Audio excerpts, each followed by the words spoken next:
Back in the golden age of heavyweights, the world was full of talented contenders of all different styles and backgrounds. Of these warriors, only one was the most notoriously loved and hated. In 1973, Ali was on the comeback trail after his loss to the legendary bob and weave powerhouse, Joe Frazier. Ali had fought 10 of the world's best in just 2 years.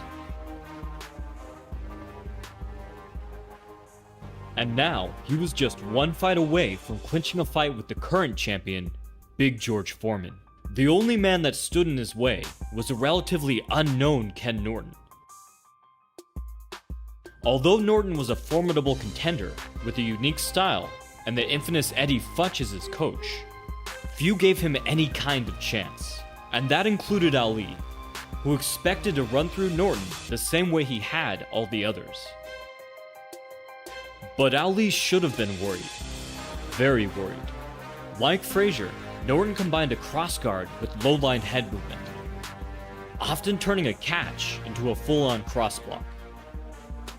But where Frazier had his powerhouse left hook, Norton was incredibly adept at cutting off the ring, and showcased intelligent combinations and sharp counterpunching. How this all worked against Ali's cross-stepping jab and precise turn slips and counters, people would just have to wait and find that out on the night. The Modern Martial Artist is switching to YouTube memberships, putting all of our exclusive perks in one place for our most important sponsor, you. We need your support to continue creating content about the sports we love, and that's why we're excited to offer even more through YouTube memberships.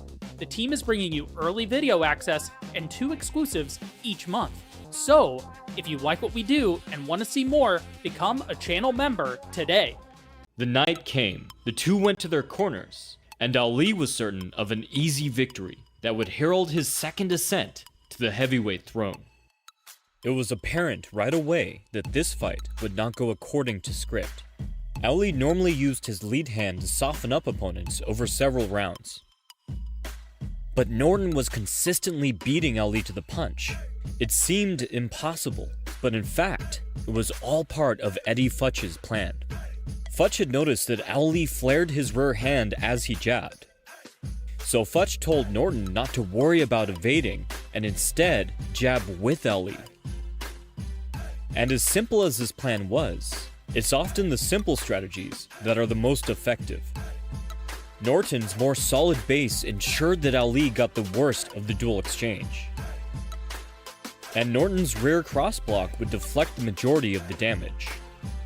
But aside from having one of the greatest coaches in history, Norton had also done his own homework. He had noticed while studying Ali's prior fights that he had a tell. His pec twitched just before he threw a jab. It would take insane reflexes to time this. But Norton happened to have insane reflexes. Combined with stellar head movement, Norton had both the ability and the confidence to brashly press forward. He managed to catch the butterfly on the ropes in the very first round. However, Ali proved he had the strength to walk Norton back to center ring, just as he had when he was a young man taking on the fearsome champion Sonny Liston. It would take more than one good round to intimidate a fighter as accomplished as Muhammad Ali. In the second, Norton stuck to the game plan, while Ali hoped to stand at mid-range and simply outbox him. Ali feinted, taunted, but without his jab, Norton proved Ali's equal, or better. It was Ali of all people who looked awkward, and Norton was able to land 2 straight rights with barely any setup. This was unheard of, and for those watching live who had no idea about Norton's game plan, it must have seemed as if Ali was completely washed. In reality, Norton was just much, much better than people had given him credit for. The two traded leading rights, both missing, until Norton feinted his way into position to land a hard roundhouse right that slammed into Ali's jaw, knocking him back into the ropes. Ali again managed to wrestle his way to mid-ring, but there was no doubt that round 2 had gone to Norton. But 2 rounds do not make a fight, and Ali had yet to bring out his best weapon. After more of the same, he decided it was finally time to dance. Ali's quick lateral movement lent him new angles, and he was now too far to the inside for Norton to beat him to the punch. What's more, he was now too sideways for Norton to time him by watching the twitch in his torso. Now that Ali had his jab back, he did what he always did. He used his jab to incite a reaction, then made his opponent regret that reaction. Like replacing the broken gear in a clock, Ali's jab allowed the entire machinery of his style to once again come to life. Ali's rhythmic bouncing with occasional off-tempo beats kept Norton constantly guessing. Once Norton had lined up his shot, Ali was already gone, and Norton was left swinging at air. Ali was mostly able to avoid the corners, and even countered Norton as he tried to box him in, connecting with hard crosses and uppercuts. To those watching, it seemed that perhaps the first 2 rounds had been nothing but a fluke. But in the 4th, Norton found a way inside Ali's defenses, turning a half-hearted downward parry into a hard lead cross. Turning a parry into a real punch is a classic tactic. It works so well because the fighter's hand is already halfway to his target before the real shot is thrown. This one punch seemed to drain Ali of all of his newfound energy, and Norton was able to corner him moments later. He pounded a hard right into Ali's midsection, setting up an uppercut to the chin. Ali tried to shell up, but Norton's roundhouse rights and looping body shots got around Ali's subpar high guard. Ali went back to boxing at mid-range, but again lost most of the exchanges. It could be said that Norton had exposed that most of Ali's style had been built around his jab. But exposed may be a bit inaccurate, as many had already worked out that Ali depended entirely on his lead hand to control the ring. It's just that no one had ever been able to do anything about it. Until now. Just as Foreman had taken away Frazier's legendary hook by denying him the head movement he used to set it up, Norton was demolishing the rest of Ali's style by tearing down the foundation upon which it was built. The bell announced the end of the 4th, and Norton walked back to his corner confident that he was going to take out the great Muhammad Ali. So in the 5th, Ali tried yet another of his classic tactics, drawing punches to set up counters. Similar to his fight with Zora Foley, Ali leaned in to tempt Norton to punch. Ideally, Ali could slip inside of his opponent's jab to land a cross over his shoulder. The best thing about this was that while jabbing first would help Ali set up his counter, it wasn't necessary. So at first, Ali's new tactic worked beautifully, but Norton quickly wised up. He feinted off rhythm to disguise his jabs, making it incredibly difficult for Ali to time him. Ali took Norton's jabs on the chin, and hit air when he bit on Norton's feints. By the middle of the round, it was Norton who was landing all of the rights, disguising his punch by blending it into his back and forth head movement. But then, Norton got sloppy, and threw a jab with no setup. Ali managed his second hard counter. Norton responded by charging in with hard hooks and jabs, stealing Ali's initiative. But moments later, Ali feinted a right to set up a real one. Norton, however, had no respect for Ali's power and came forward once again to dominate the remainder of the round. Norton built on his success over the next few rounds, ironically putting on a masterclass on how to control a fight with the jab. He feinted, double jabbed, and even tripled up. He set up hard crosses and stiff, looping lefts. Ali fought back the best he could, but he didn't seem to know any solutions to the problems Norton was handing him.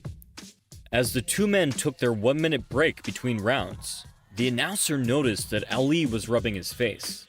At some point in the fight, Norton must have badly damaged Ali's jaw, But Ali didn't know the meaning of the word quit, and went back out to try and take back the fight. After eating a hard hook at the start of the 8th, Ali decided to go back to the only thing that had worked for him. He danced around the ring, sniping at Norton with laser-sharp jabs. The deep inside angle allowed him to flank Norton, circumventing his rear cross blocks.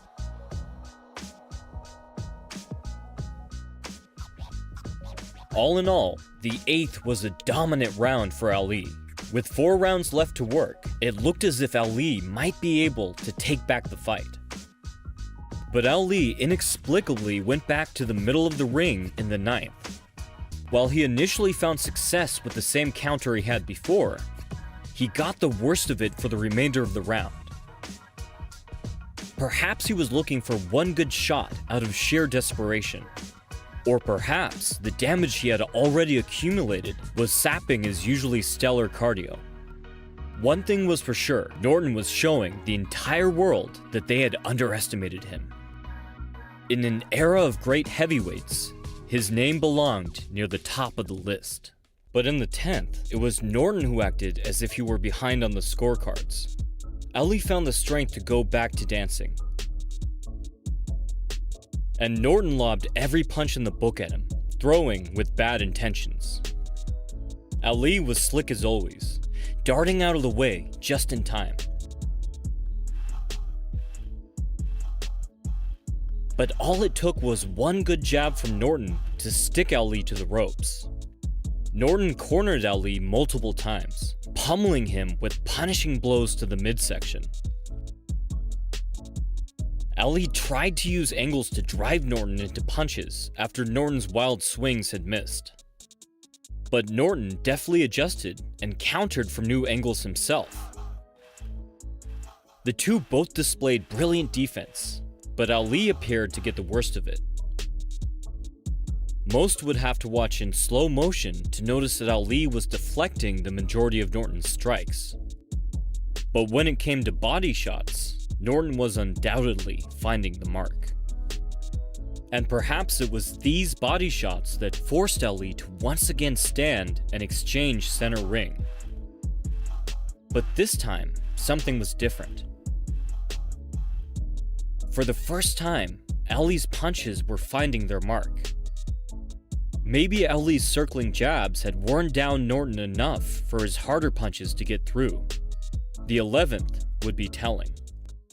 The two came out of their corners, and as he had done so many times before, Ali reached deep inside himself and pulled out a can of whoop-ass. Ali kept up the pressure with his circle and jab tactic. But he also bounced back and forth while at mid-ring, constantly changing angles and altering his timing to keep Norton guessing.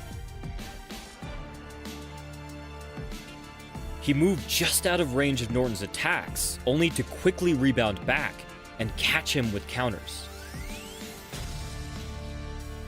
When Norton ducked in, he stopped short to drive a hard uppercut into his chin. On the ropes, Ali controlled Norton's head to disrupt his balance and send his punches off course. The Ali of old, absent all night, had finally returned. But was it too little too late? If Ali could build on his success, maybe he could take Norton out.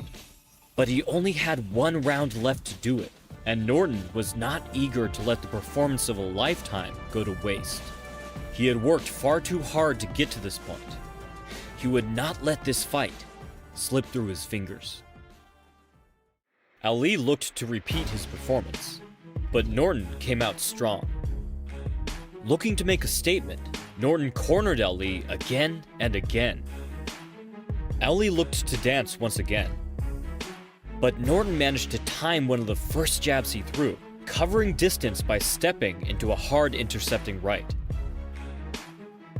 All Norton needed was to break Ali's momentum for a split second. He stalked forward, cornering Ali and unloading heavy hooks to the ribs. But this time, Ali did not stall. He continued circling, setting up power shots off of his jabs. However, this round, Norton's guard was proving far more resilient. Norton expertly blocked, slipped, and parried, using active defense to accurately deflect every punch. Taking no damage himself, Norton was better able to focus on tracking Ali's head movement. Whenever Ali's back touched the rope, Norton pulverized his midsection. Ali tried his best, looking for that one punch to pull him out of the fire, but Norton seemed to be inside his rhythm, timing shot after shot to intercept Ali's legendary head movement.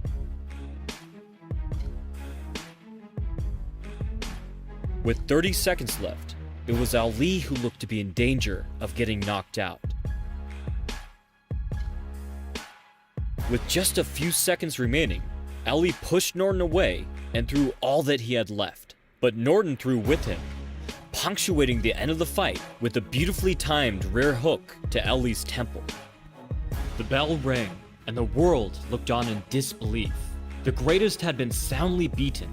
His monumental rise back up the ranks halted just as he was about to cross the finish line. However, this was far from the end of the story. While Ali was at the hospital getting treated for a broken jaw, a number of incredible events took place that would change history forever. First, Foreman's manager told Ali that he would still get a shot at the title after Norton if he just hung back and took no more fights. And second, Ali refused him. Although it might take longer, he would rematch Norton instead and prove to the world he was still the greatest. As Ali left the hospital, he received a note from an anonymous spectator of the fight. It read, "The butterfly's wings have been clipped. The bee has lost its stinger. You're finished." In 1973, Muhammad Ali was in the hospital healing from a broken jaw, courtesy of the great heavyweight Ken Norton. Ali's loss against the fairly unknown master boxer had shocked the world and stopped Ali's iconic comeback in his tracks. His voice silenced for the first time in his life, Ali had been recovering from surgery when he received an anonymous note. It read, "The butterfly has lost its wings. The bee has lost its sting. You are through, you loud-mouthed braggart. Your mouth has been shut for all times. It's a great day for America. You're finished." Ali had taken the note and posted it up on the wall of his gym. He would look at it every day as he prepared his mind and body for what was sure to be a difficult rematch. In their first fight, Norton had taken control from the very first round by out-jabbing Ali. The credit for this belongs to Eddie Futch, Norton's coach.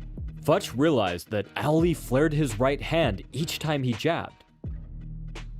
So, he told Norton to jab with him. However, it was Norton who had noticed on his own that Ali's pec twitched each time he was about to punch. With his insane speed and reflexes, Norton had been able to use this tendency to time Ali. To make things even worse for the ex-champion, Norton's cross-guard defense was catching most of the jabs that Ali did manage to fire off scot-free. With Ali's jab rendered near obsolete, Norton had outboxed one of the greatest boxers to ever live. But that was only half of the story. The other half was Norton's relentless bodywork, which had sapped Ali's strength and herded him into corners, time and time again.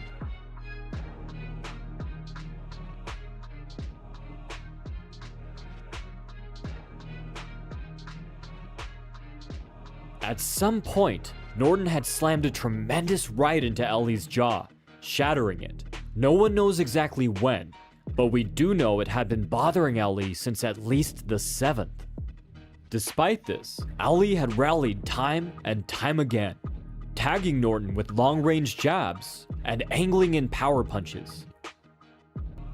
When Ali danced at a distance, he was too far off angle for Norton to counter, and 2 sideways for him to time him off of tells. This had evened out the fight. Until Norton had surged forward in the very last round, outlasting Ali and leaving no doubt as to who deserved the win.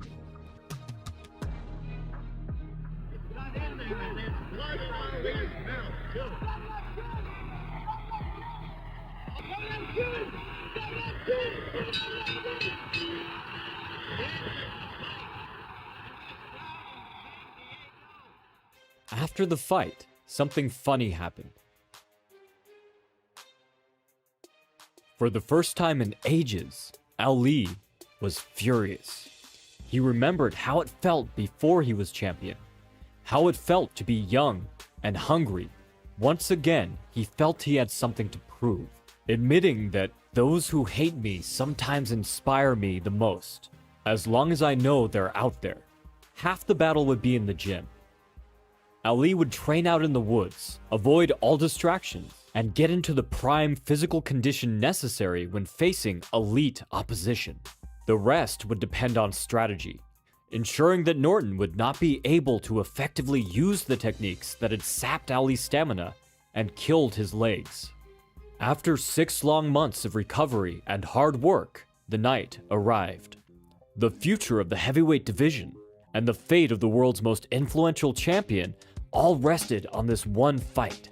Ali danced in place, chomping at the bit to pay Norton back for the humiliation of their last encounter. Like a stallion galloping forward at the sound of a battle horn, Ali charged out to mid-ring. Already he seemed far more aggressive than usual, cutting angles and feinting to set up well-loaded power punches. But although Ali was one of the most deceptive fighters to ever live, with his erratic rhythm, desynchronized footwork, and bizarre head movement making him a nightmare to predict, Norton was having no problems figuring him out. The man known as Black Hercules timed the greatest's hooks and beat them with tighter hooks. Then intercepted Ali's cross with a swatting right of his own. Ali's big problem was that his jab was the cornerstone of his offense. But Norton could brush it off like a speck of dust on his shoulder, and because of this, the rest of Ali's power punches became much easier to read and punish. To make matters worse for Ali, Norton's unusual, staggered rhythm was actually confounding him. Norton slipped, ducked, and pulled away from Ali's punches. He even taunted and showboated mid-round after Ali failed to pull him into a wind-up uppercut. One bright spot for Ali was that Norton was having a little trouble leading the action.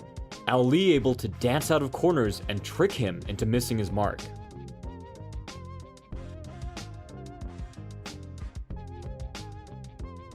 The first round was in the books, and both men had shown solid defense but ineffective offense. Of course, the night was very young.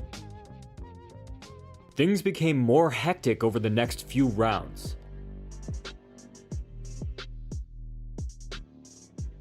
Unlike their first encounter, Ali gave up on exchanging center ring early in the fight. He instead circled at a distance. Norton plowed forward, a whirlwind of whipping jabs lashing out at the former Marine. But he weathered the storm, bracing himself against the blows raining down on him. Ali was as elusive and fast as lightning, but Norton would ride the lightning back, staying ahead of Ali's punches to evade and dispel the force. Norton was a force of nature himself, a spewing volcano whose heat would catch up and overtake you no matter how fast you ran. But Ali had learned his lesson when it came to languishing on the ropes. When circling and jabbing at long range failed to keep Norton at bay, Ali would tie him up, then wrestle to reposition himself back to safety. Norton could usually touch Ali no more than once before getting smothered, then turned or shoved away. This was Ali's first line of defense, and so far, it was holding.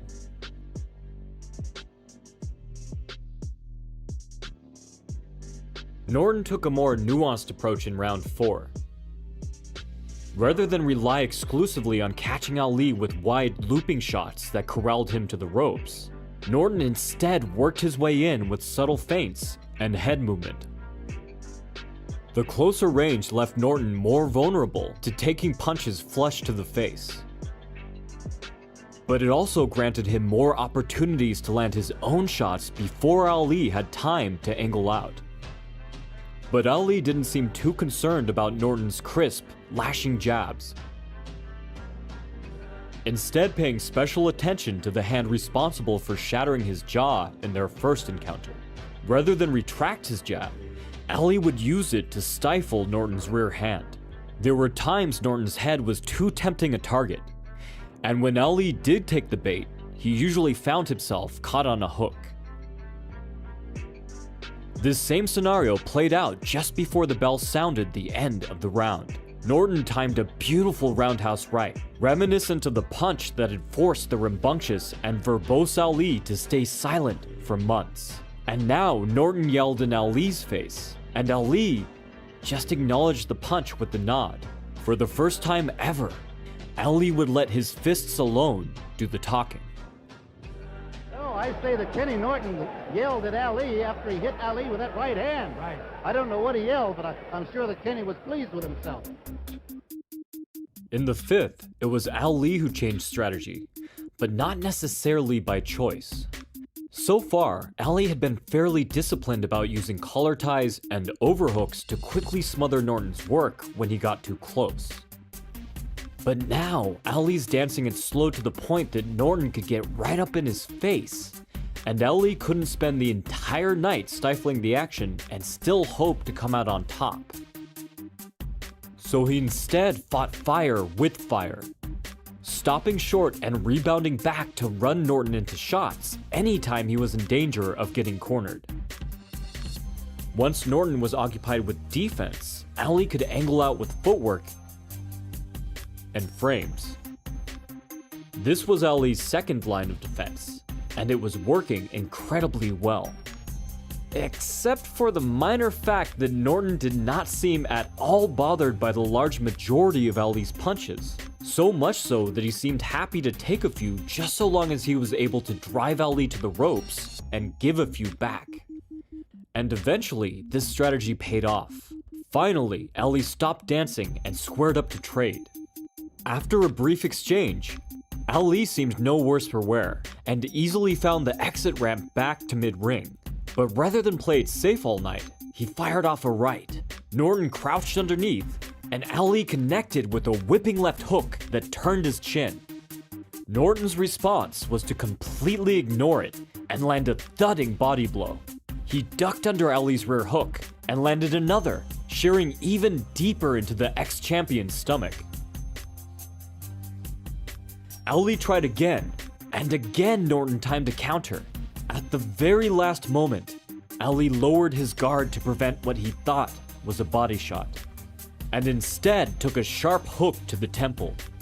Norton now went on the offensive, ironically giving Ali an opportunity to escape. But again, the greatest chose to press the issue, and again, he was treated to the exact same counter. As if to emphasize the shot, the bell rang out.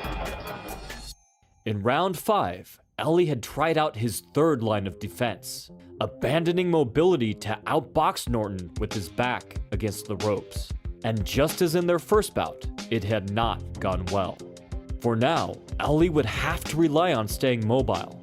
Norton would only continue surging forward like a cascading flash flood. Ali would have to wade through the harsh current, or risk sinking into deep waters.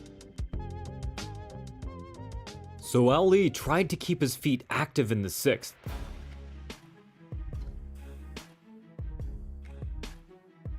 But he seemed to be gradually losing steam, slowing down and fighting in brief, sputtering bursts. Norton barreled forward at full speed, his jab shooting out like a well-oiled piston. But thankfully for Ali, Norton got a little too heated. Although he couldn't seem to miss with his jab, his overeager power punches were wild and not well set up. And this rare lack of discipline very likely saved Ali. Throughout the last minute of the round, Ali punished Norton's aggression with well-placed hooks and crosses. In a rare reversal of expectations, Ali's opponent was out-jabbing him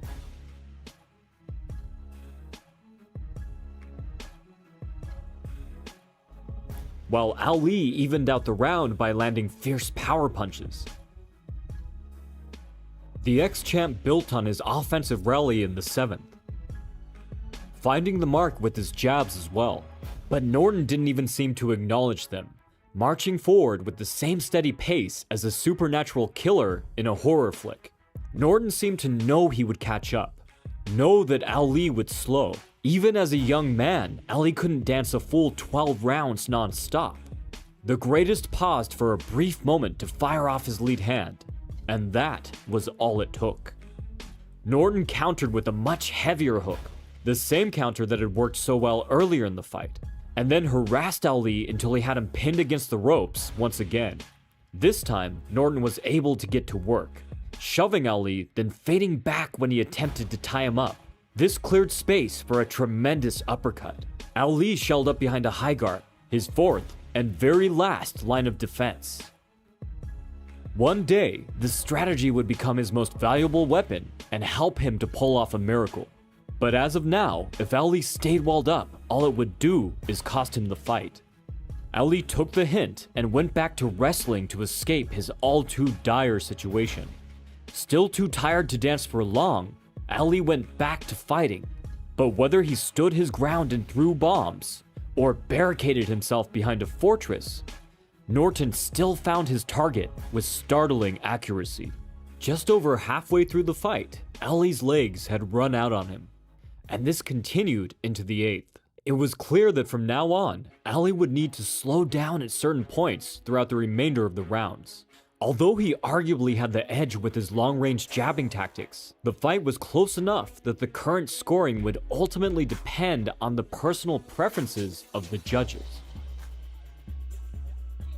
Put simply, if Ali hoped to win, he would have to continue dancing as long as he could and convincingly beat Norton at mid-range when he couldn't. So Ali continued to run Norton into shots, and did much better at picking the right moments to briefly stay put before angling out or clinching. But when Ali jabbed, Norton continued to cross-block and throw the punches away. It's hard to understand just how incredibly exhausting this can be unless you've experienced the arm-numbing tactic for yourself. And while Ali was landing plenty of flurries, Norton was busy sneaking in body shots. Each and every body blow that landed would make it harder and harder for Ali to keep moving the remainder of the fight. Muhammad once more paid the price for holding his ground near the end of the round. Norton pulled and countered Ali's uppercut with a lead hook. Uppercuts would traditionally be a great tool to stop Norton from bull rushing in. But the Marine had been startlingly adept at returning to an upright posture to evade them. And now he added on a counter, timing Ali's uppercut for a lead hook. He next followed it up with the tearing right. Once more, Norton harassed Ali the remainder of the round. And once more, he punctuated it with a hard right.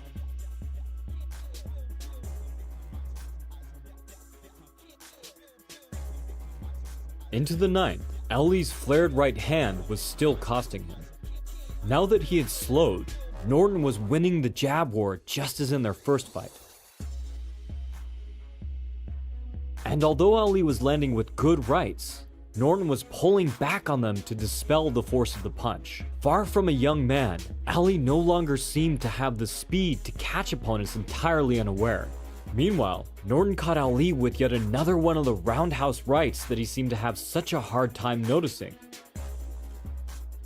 He then dodged his punches as if Ali was the slowest heavyweight to ever compete in the division. Norton cornered his rival repeatedly, pounding his midsection, timing his footwork, intercepting his head movement, and always always punishing Ali for his jabs. Though the fight had started out well, now everything appeared to be crumbling and falling apart for the once great champion. Norton could not seem to miss. Had the note been right, was Ali really finished? But boxing is about risk and reward, and a tried and true method to stop someone hitting you in boxing and in life is to hit them back even harder. Ali fired off the same head-tracking 1-2 he had landed earlier, but this time the impact was solid. Norton staggered and finally backed off. In that one instant, Ali had put himself back in the fight. Perhaps the butterfly's wings were tattered, but the bee could still sting. And he stung again moments later.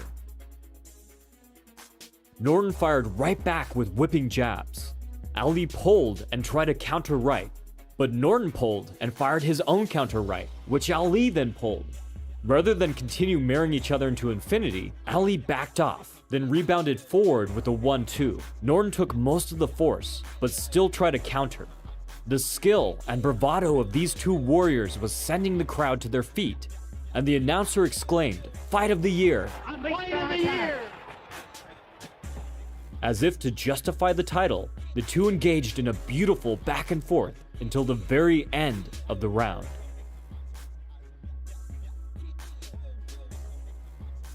The crowd went insane, in awe of the awesome display of will and talent playing out in front of them. 2 seconds, 1.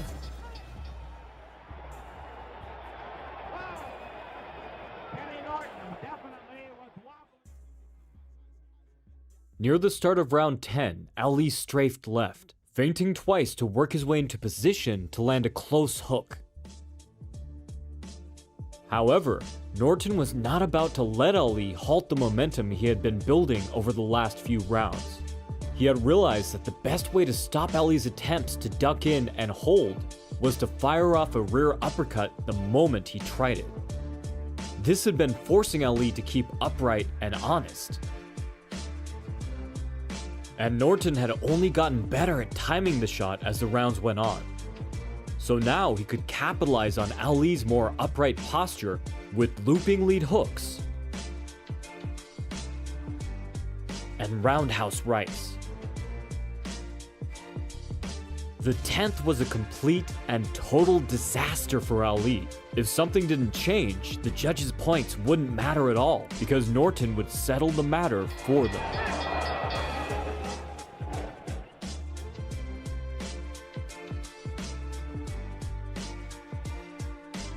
Ali did what he always did in these situations. He dug deep and found the will to fight even harder than before. He now threw with authority and intent, making Norton work for every single inch he moved forward. This probably still would not have been enough, but Ali was one of the smartest boxers to ever live, and he was making adjustments to his clinch work and close-range tactics on the fly. He started anticipating Norton's uppercut each time he leaned in close, and midway through the round, he started pressing in to bait Norton's punches on purpose. A heavy right hand whipped Norton's head back. Ken would later point out this punch as one that really hurt him. Although he played it off so well, it was impossible to tell in the moment. This to and fro movement did not stop all of Norton's shots from finding home. However, the tactic was enough to keep him guessing, to the point where the Marine was thrown off balance from missing at times. Near the end bell, it was Ali who put Norton in the corner.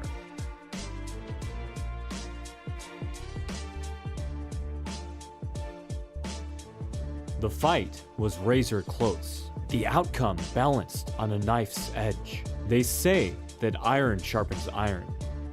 In their first fight, Norton had pounded Ali until he cracked under the strain. But through that loss, Ali had grown stronger, forging his body into something close to the weapon it had once been. So now, just as in the first round, Ali took center ring and stood his ground. But this time, something was different. This time, it was Norton who was melting under the heat. Not only was Ali in far better shape than he had been, but his tactics had changed as well. While Norton had been sapping Ali's stamina, Ali had been stealthily doing the same. He had leaned on Norton each time he pressed close, making him bear his weight.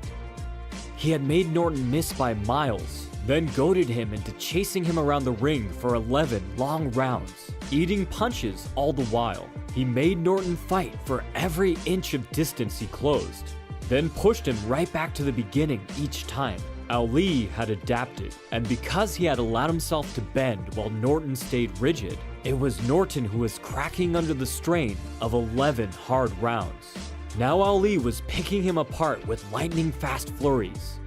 He did not wait until he was cornered to tie Norton up, but instead pushed him back each time he got too close, claiming the center of the ring.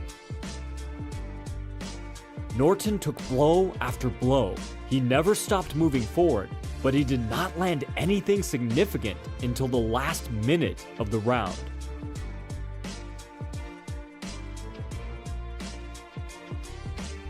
Ali danced back and scored a tremendous 1-2. Norton again responded with the same.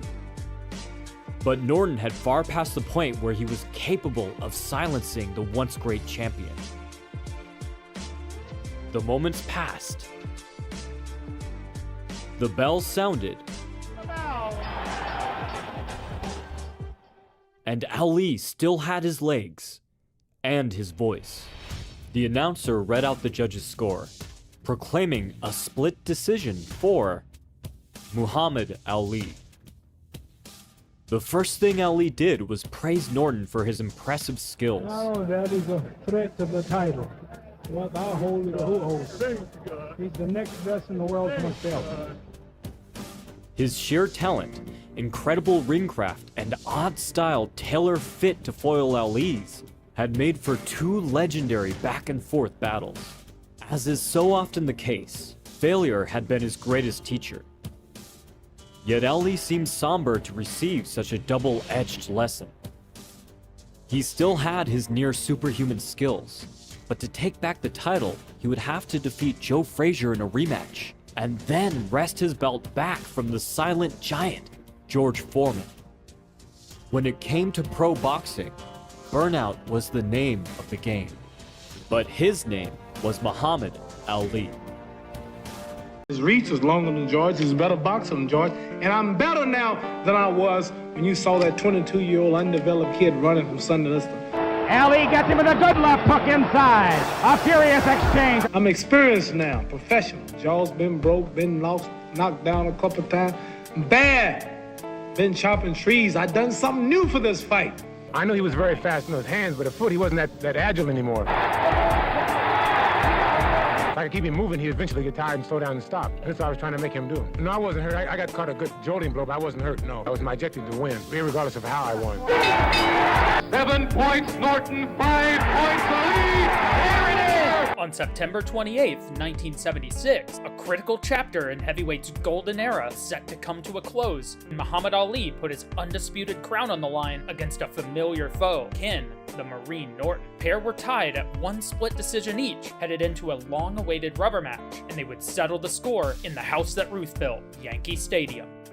The rivalry between Ali and Norton began in 1973 when the Marine scored a massive upset, winning the world title and breaking Ali's jaw in the process. In addition, Norton showcased an effective jab, a rock-solid crossguard, and was an expert body hunter. Ali wasn't entirely out of it though, owing to the split decision, but Norton had outboxed Ali and stopped the greatest in his tracks. One of the greatest upsets again in boxing history. The loss put Ali in a dark place, one that he would work diligently to escape from. He trained tirelessly, bouncing between chopping trees and hitting the bags. He was desperate to get his belt back and get revenge against the man who'd shut his mouth with a wire. Ali fared much better in the rematch, even though it was still wildly competitive. He wore Norton down over 12 rounds and recaptured his title against a man that had haunted him for half a year. While the tactics weren't expected to shift a ton in the rubber match, their paths to this third collision took extremely different turns. In classic storytelling terms, this part of Ali's career would be the falling action. He had bested some of his most iconic foes and defended his title multiple times. He's got to stop this. He's broken him up. He's giving him a mandatory 8 count. Between 1973 and his 1976 date with Norton, Ali had felled Foreman and beaten Frazier twice. He also fought across the globe, competing in places like Germany, Malaysia, and, of course, Manila and Zaire. But these epic battles had taken their toll, especially the Thrilla and Manila. Since that brutal war, Ali seemed to be just about done with the boxing thing. The years and rounds had left him a little less spry and significantly less motivated than the pretty-faced loudmouth who'd shocked the world in '64. While the 34-year-old couldn't dance from bell to bell like he used to, make no mistake, he was still Muhammad Ali, a world-class entertainer and a superstar of the highest order. The public were still happy to say they saw him live, even if they did it from the nosebleeds. He was older, sure, a little bit softer in the middle than the man in the highlight reels, of course, but the greatest was still winning. While some criticized Ali's recent performances and opponents, he was insistent that he was merely saving energy for something serious. And against the Marine, it was deadly serious, because while many thought Ali was beginning to show signs of slowing down, Norton was on one of the best runs of his career. Following the second Ali fight, Norton had to rebuild, and not just from that one loss. He went from losing a contested split decision against Ali to being trounced in under 2 rounds by Big George Foreman. And all vicious left and Norton crumbling to the canvas. The next 2 years, Norton rebuilt and placed himself back in title contention with 7 straight stoppage wins, with 5 coming before round 5. He was determined as ever to prove once and for all that the loss to Ali was an anomaly and that the greatest had a superior. In the pre-fight build-up, Ali told the press that he wouldn't dance. He would stand his ground and KO Norton in the 5th. And once the boxers were in the ring, he still wasn't finished with the gamesmanship. He repeatedly sauntered over to the opposing corner, his coach half-heartedly keeping Ali's playful aggression at bay as Norton played it cool. The Marine wasn't intimidated, returning Ali's classic sneer with a mocking, wide-eyed response, the expression giving way to a battle-eager grin. Even though the men seemed easygoing during the pre-fight introductions, the stakes were nothing short of legacy-defining. With 24 rounds behind them and 15 to go, the heavyweight titans answered the bell for the final conflict in a dead-even rivalry. The fight began, and the intensity was already at a fever pitch. Ali went from doing a bolo windup to sprinting to stand in front of Norton, all while wearing the meanest face he could make. The greatest wanted action, and he was willing to go get it if Norton wouldn't bring it to him. Ali attempted to stick Norton behind the jab and pelt him with long-range right hands, landing quite a few as Norton stepped in. He also relied on feints to set up near karate-style blitzes to push Norton back whenever he got close to the ropes. He even added in some hooks, but they were extremely sparing and didn't quite land due to Norton's excellent cross-block and effective jab. But if Norton wouldn't move back, Ali was happy to crash in and roughhouse, either by quick tugging grabs on the neck or leaning on Norton if he dipped low inside. He also threw Norton out of position with frames as the Marine tried to duck the right hand. And while Norton wasn't totally dominated this round, his only real success was a lone body hook and the fact that he rode with or blocked most of the heat headed his way. Other than that, he missed most of his significant offense. It was a frustrating round for the challenger for sure, and I'd bet that's exactly what Ali was going for. Over the next couple of rounds, the men battled on familiar terms, each seeking windows of success that could define the later rounds. Norton was really starting to dial in the foundation of his game, the jab and feinting dips. The dips did 2 things. 1, it allowed him to duck under and ride away from impacts. 2, it worked as a cover for overhands and hooks to the body, since Norton threw them from a similar starting point. And since he was having more and more success with his jab, this pressure was working to set up some solid overhands and some gut-wrenching body hooks, like this clip where he lands both. But there were moments he didn't need to look for Ali, because the greatest was willing to stand there and test his high guard. This was a risky game, because even though Ali was adept at minimizing serious damage, Norton could still sneak through with some stout leather. Still, Ali's high guard looked to be the same nuanced quicksand that seemed to just absorb punishment. Ali, for his part, continued attempting to maintain space with back steps and straights, but now he was looking for a pinpoint right hand that shot under incoming jabs, like this one that threatened to knock the hinges off Norton's jaw. And he'd punish any elongated Norton outburst with a sprint of his own, often in the final minute of the rounds. Lastly, Ali was starting to do some great work with his clinch too, taking advantage of Norton's constant forward attack, even if it was getting on the ref's nerves. This was the same hold he'd used in their previous bout, but Ali's lack of floating gave him more chances to implement it. And even though Norton had faced it before, it was shaping up to be just as much of a conundrum. Anytime Norton would get close or dive in, Ali would immediately capture a single collar and elbow control, often snuffing Norton's onslaught after a single punch. Take for instance this exchange. Notice how Ali's high guard almost automatically gives him inside control just after Norton connects, effectively shutting off the trajectory for further hooks. Plus, pay attention to how tight the single collar is. In their earlier fight, Norton was able to negate the clinch with uppercuts. This time, since Ali's single collar was essentially glued to Norton's shoulder, any shift for the uppercut would just push on the frame and not allow for the angle necessary to generate real power. And the way Ali captured elbow control is interesting too. He didn't just hold it, he pulled it in. So it was either jammed against Ali's midsection with no ability to punch, or it was stuffed between them for a similar effect, like here. Over the top. Get it, Norton.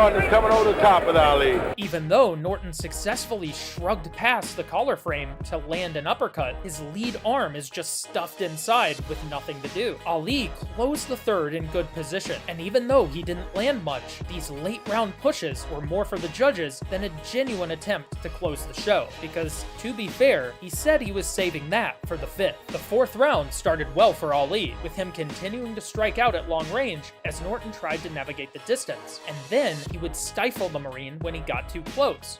Even when Norton connected with whipping overhands, Ali's clinch would find its way into position and earn him a bit of breathing room. But Norton's attacks were getting scarier and scarier with every connection, whether Ali stuck him in the clinch or not. And the bigger the impact, the more Ali looked like he was holding for safety rather than controlling the position. His defenses were holding up too, allowing him to more easily stick Ali to the ropes for heavy leather to the head and body. He ended the frame strong, but he'd need to keep it up to avoid Ali's fifth round prediction, and keep it up he did. Both athletes started fast in round 5 and looked primed to settle it here, but Norton quickly took back control, crowding Ali to the ropes for a heavy hook to the body. After the ref broke up the first clinch, Norton had Ali on the ropes again, but this time Ali didn't try to escape or even clinch.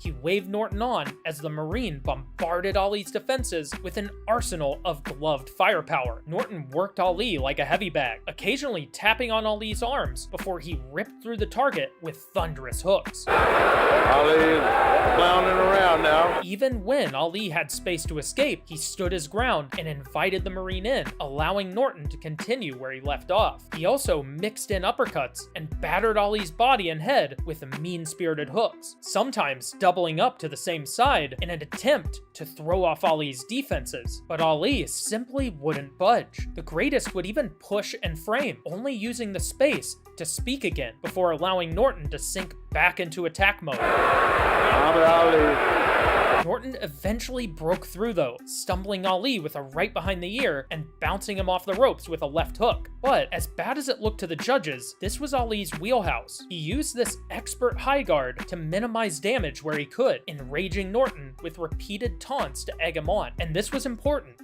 because even if Norton occasionally got through with something serious, and he did, this was a multi-minute outburst, something Ali knew that Norton couldn't keep up forever. And just when Norton started to slow, Ali grabbed a clinch and angled off the ropes for a late push to make his fifth round prediction come true. Ali bounded forward with 2 punches that missed, but then he connected with the same combination, adding on a left hook that whiffed, and he dove in again, but was shoved away. Norton wasn't deterred and grazed Ali's nose with an overhand. The pair briefly clinched, and then Ali flowed through a 4-part combination that bounced along Norton's arms. So, instead of blood, instead of a knockout, Ali drew a neighborly wave as the pair moved back to their corners. And, in terms of optics, the greatest didn't fare much better to start the 6th. Norton's jabs and feints were as effective as ever, pressing Ali back for some thunderous impacts that, while mostly blocked, still shook Ali when they landed. And when Ali tried to taunt Norton with a look that said, "Who are you trying to hit?" Norton responded with his fists, right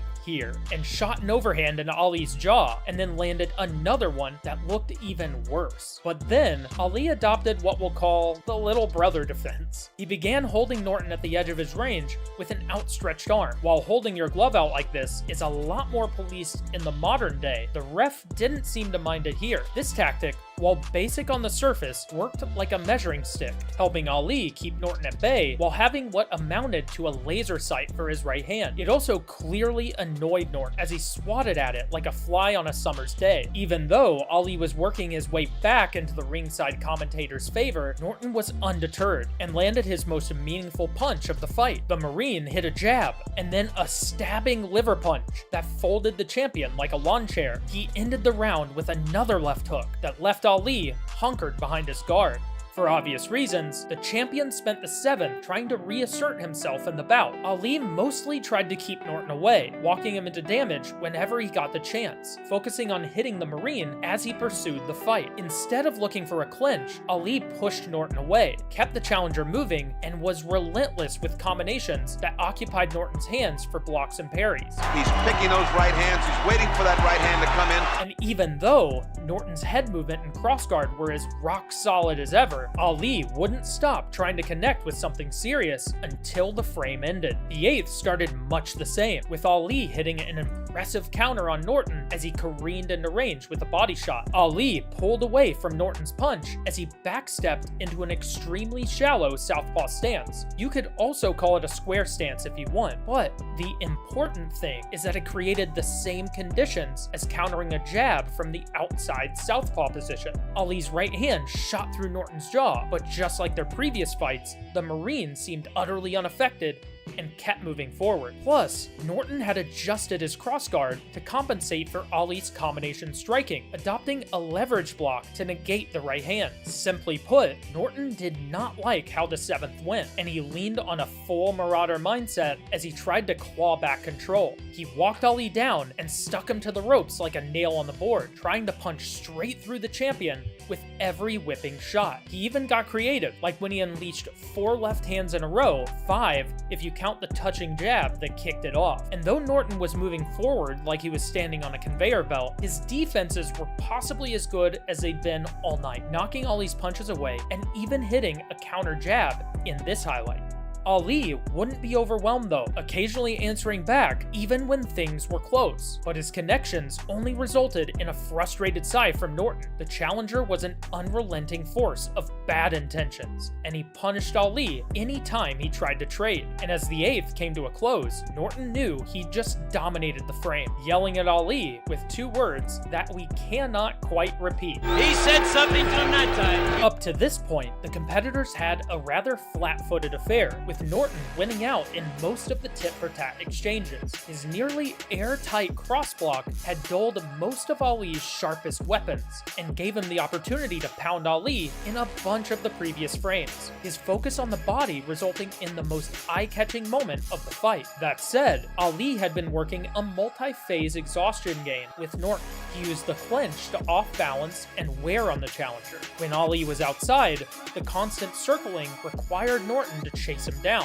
And even though Ali's stationary rope-a-dope didn't look great to the public, the reality was that Norton's endless barrages came at a cost, one that Ali hoped to exploit as the rounds wore on. Round 9 began, and the greatest must have put on his dancing shoes during the break. Ali spent most of the round frustrating Norton with his lateral movement and his patented flicking jab, but Norton was making Ali work. The greatest needed the full repertoire of his footwork. He used his off-rhythm backstep to turn Norton. When he got crowded, Ali would either slip away by stopping short to switch directions, or he would feint to cause hesitation to buy himself time to escape the ropes. In terms of weapons, Ali mostly stuck to the jab, but he occasionally let off some potentially damaging leather, catching Norton with a couple good right hands and a nice left hook that snuck under Norton's elbow. Eventually though, Norton cornered the champion and held him in place with a pawing lead hand. Then, Norton uncorked an overhand that looked like a flash, but probably hit like a truck. The commentators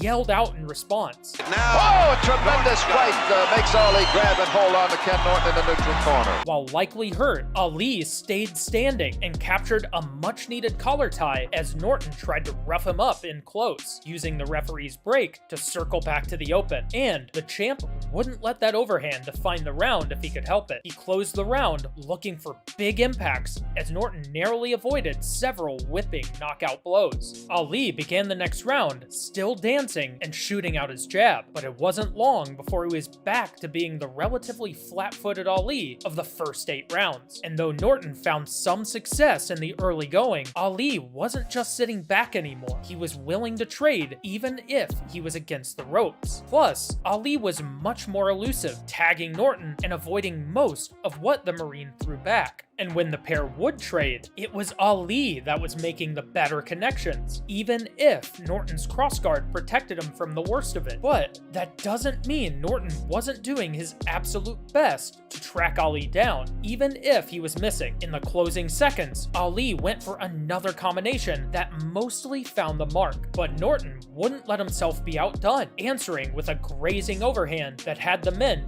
trading until the bell. The 11th started like they never took a break between rounds. Ali opened with a pair of hook combinations that spurred Norton to action, leaping in with 2 traveling hooks. And again, the world titleists were on even terms. In a stunning turn, Norton decided to quit hunting. He'd try a role reversal and give Ali a stationary target to try his best. Impressively, Norton avoided most of Ali's punches, taunting the greatest as he dipped and dodged the leather headed his way. And when he finally left the ropes, he went for an overhand that barely missed. And when Ali tried to dive back in, Norton avoided those punches too, talking to Ali between volleys. Norton was fed up with Ali, moving forward with disdain behind excellent head movement and a force field crossblock. While Ali connected with a good left hand, everything else was wasted effort. And just when the men were appearing to wear down, Ali connected again with a series of straights. This time, they were flush, scoring shots that rocked Norton back where he stood, but Norton had rolled with them, leaving him in prime position to try for his own right hand. And the Marine tried to bully Ali against the ropes like he had multiple rounds earlier, but the fight was too close. Ali quickly circled off. The men battled it out, with Norton regaining some of the momentum he had in the first 8 rounds. He landed his best overhand of the frame and followed it up with 2 stabbing hooks to the body. Norton was happy with his work, and he let Ali know, prompting a face shove that earned the champ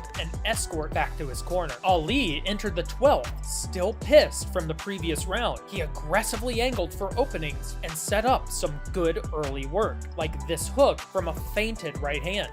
But Norton wouldn't give up on his renewed success so easily. Norton's lead hand started finding the mark, disrupting Ali's offense in the process. Then, he landed another jab, followed by a stunning straight that put a buzzed Ali on the ropes. Even though Ali initially tried to fight back, Norton was simply overwhelming as he pounded the champion at every level. And again, Ali found his way back into the fight, but he had to bite on his mouthguard to get Norton to cool off for even a second. That's because connecting with Norton often meant accepting a return ticket. Then, Ali made a final push to sway the judges, connecting with a punch that drew a definite reaction from the poker face challenger. Whether it was a real connection or a thumb in the eye, we can't quite tell. But either way, Norton was immediately bothered by it, unlike anything Ali had landed before. The champ tried to capitalize, but the bell just got in the way. The next 3 rounds would be absolutely critical, and both men were determined to leave Yankee Stadium as the champion of the world. And across the next 6 minutes, the ring erupted, giving the New York fans their money's worth. Seems to put himself out on a limb and saw it off and then survived. The fighters engaged in a tug of war with the world title, either trading or going blow for blow as the momentum rocked like a ship in a storm. Both men pursued the fight with killer intent, fully committed to every strike they threw, even the ones they missed. And though the fighters showed some serious serious craft like this excellent short-stopping left hook from Ali, the stakes were too high and the fight was too close for either man to ease off the gas. Ali was much more willing to open up, and Norton was delighted to oblige with potential knockouts attached to each swing of leather. But the greatest aggression was constant and effective, especially in the 13th. But Norton was still an unrelenting force, and while he was undoubtedly tired, he wasn't nearly as tired as Ali needed him to be. Because of this, Norton was often the last man throwing, regardless of whether or not he connected. When he did hit the mark, it was a massive impact, and by the 14th, Norton's jab was back in full force, and his defenses were as sharp as ever. Plus, he was repeatedly hitting the target with monster overhands that clearly got Ali's attention. He even hit a nice uppercut and ended the 14th with a decapitating right hand, while the ringside commentators had Norton ahead by a large margin. Unbeknownst to them, it was dead even on the judges' scorecards headed into the 15th and final round. Ali changed back into his dancing shoes for the final frame, tossing out jabs as he circled around Norton's eager pursuit. And he'd occasionally mix in more meaningful offense, but it was still high risk, even in the 42nd minute, because Norton wouldn't let Ali run away with it, crashing in whenever he got the chance, like this impressive combination that moved Ali into a rope-bound overhand. And he kept winning out when the fighters threw at the same time. In the final 30 seconds, the men wanted to leave no doubt, especially Norton, who was careening forward to land just one more bomb. Ali gave it back a bit too, but he was much more focused on hitting and not getting hit. But Norton wouldn't make that easy. He charged forward with an overhand right and nearly spun himself around with a failed left hook. The pressure had worked, because with 10 seconds to go, Ali circled right into the corner, and Norton kept him there for a whirlwind of flying leather. He swayed Ali with the right hand and then crushed him with a multi-story combination that threatened to chop down Ali from the top or middle. When the 45th minute elapsed, Norton was incensed. He was sure he won it, shouting at Ali before running into the arms of his cornerman. And to the shock of Media Row and the broadcast's ringside scoring panel, the winner, by split decision, the greatest, Muhammad Ali. Norton was in disbelief, breaking down in tears mere moments after the decision. The loss was a tough one, and something that Norton would later admit majorly affected his motivation for the rest of his career. For Ali, this was as close as it got. He pulled it out and put another career-defining rivalry behind him with a tally in the win column. But that was on paper. To this day, Ali Norton 3 is one of the most disputed championship decisions of all time, and one that truly represents the stylistic quagmire the men found themselves in every time they stepped in the ring. And even though he didn't get the win, the world knew that the greatest had an equal, and his name was Ken Norton. For the Modern Martial Artist, this has been Kobe McKinley, wishing you happy training.